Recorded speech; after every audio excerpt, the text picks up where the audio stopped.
one God, because God in this case refers to the nature, the divine nature, as mentioned in 2 Peter 1:4, the divine physis in Greek. So we understand there's one nature. That's what we refer to when we say one God. These persons have the nature.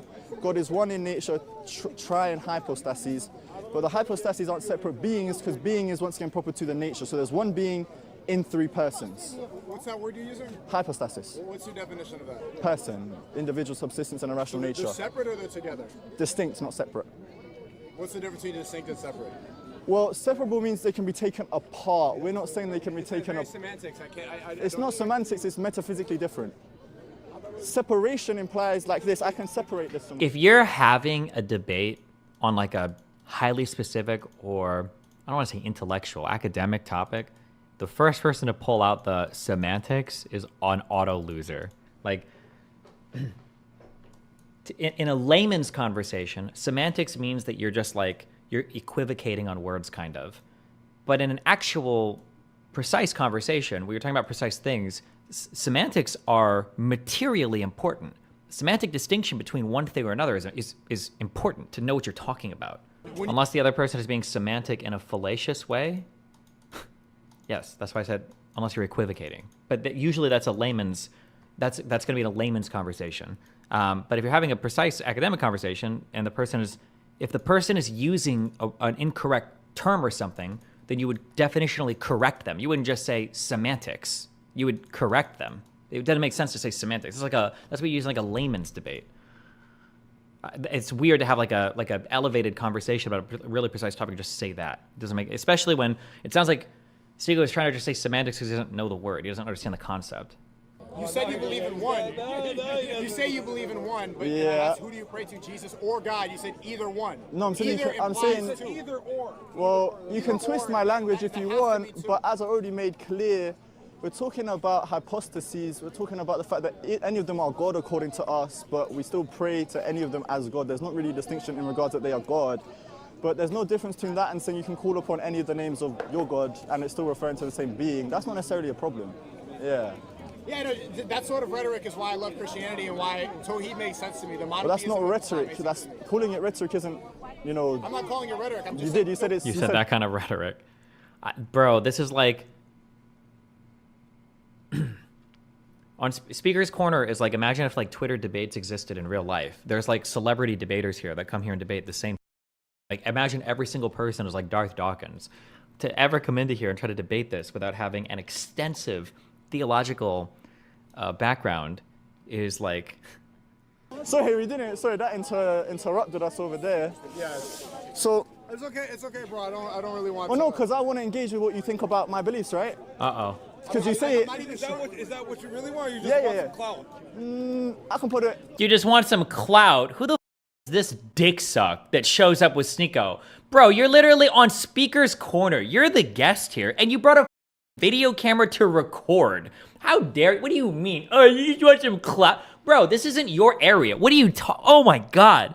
What an unbelievable question. That's what they came here for. There's 50 million people with cameras around. Holy shit. Cringe. Because you say it... Is that what you really want, or you just want some clout? I can put it... With God as my witness, I have no interest in clout. Which God? My God, the Lord our God, Father, Son, and Holy Spirit. I was just curious because, you know, he says a lot about our faith online. I just want to engage with him in a dialogue. I think that's fair for a critic of our faith to engage with someone who wants to answer some criticisms. And I explain. Like, the reason that I love Christianity is because I've never heard an answer that makes sense to me. And you're saying that my lack of understanding is wrong. Well, I'm saying that appealing... Faith all starts from understanding. If something doesn't make logical sense to me, if I don't understand it, I'm not going to believe in it. All I was stating... It's not a personal attack on your faith. He's doing like the Vosh thing where when you go into a debate, if you don't really know the subject matter, you can kind of use like rhetoric and logic to kind of brute force your way through it if the other person's not as nimble.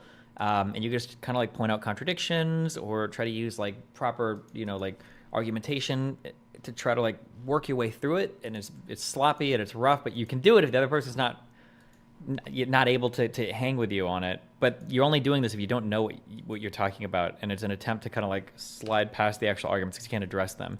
But I mean, again, my guess is, without knowing this guy, he probably does this all the time. He probably debates a million times.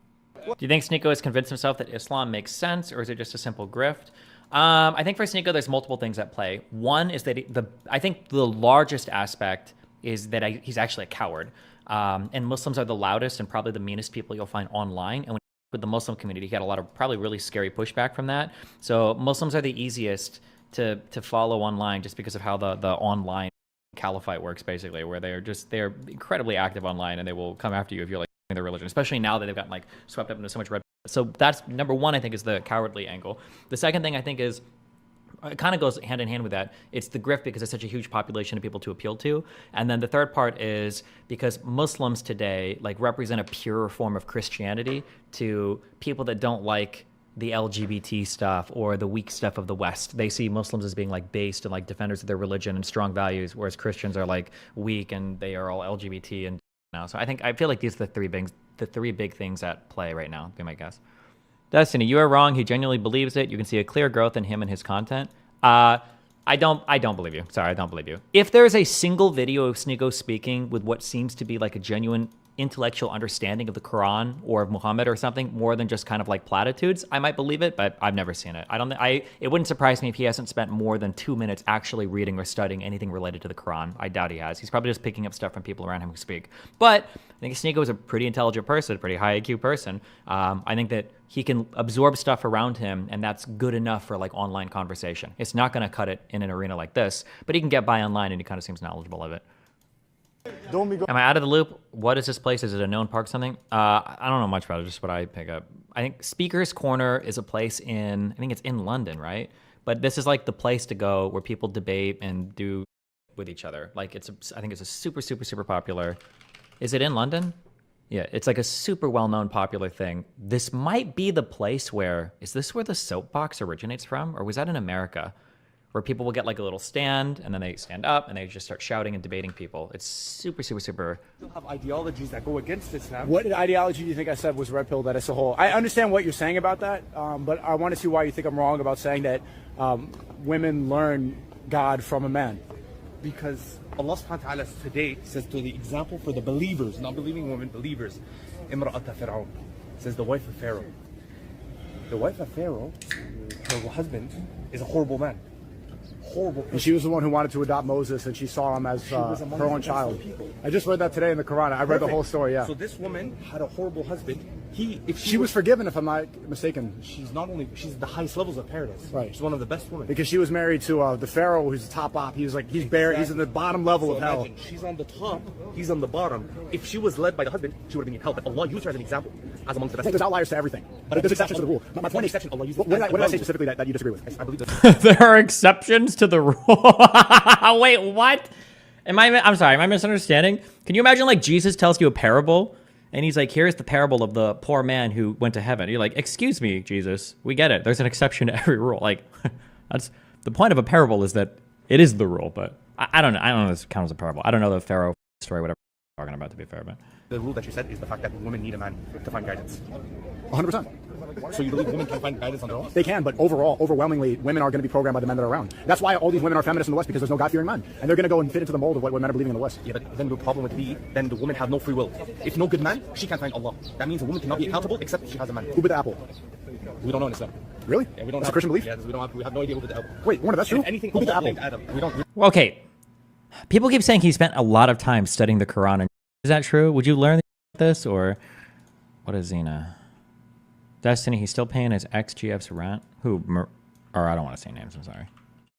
I appreciate that, Destiny. All right, bye. Remember to hit that like and subscribe, and don't forget the notification bell so that my videos show up right in your feed.